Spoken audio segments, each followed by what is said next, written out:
في البدء التحية أولا لكل أهل الحسانية، من مسقط راسنا في جبل الحسانية مرورا بين أهل النيل والخرطوم والنيل الأبيض والجزيرة والمناقل وكردفان وجميع أنحاء السودان.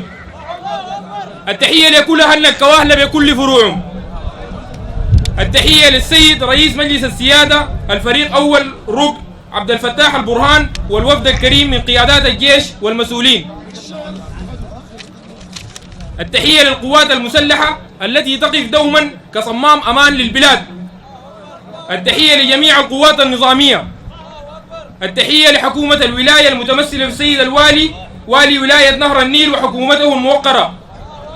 التحية لكل قيادات ونظار ومشايخ وعمد وأمراء القبائل الذين حضروا لمؤازرة أهلهم الحسانية في قضيتهم.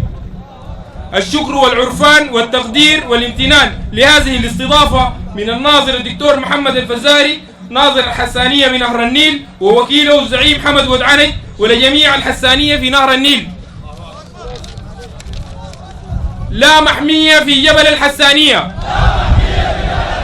لا محمية في جبل الحسانية. لا محمية في جبل الحسانية.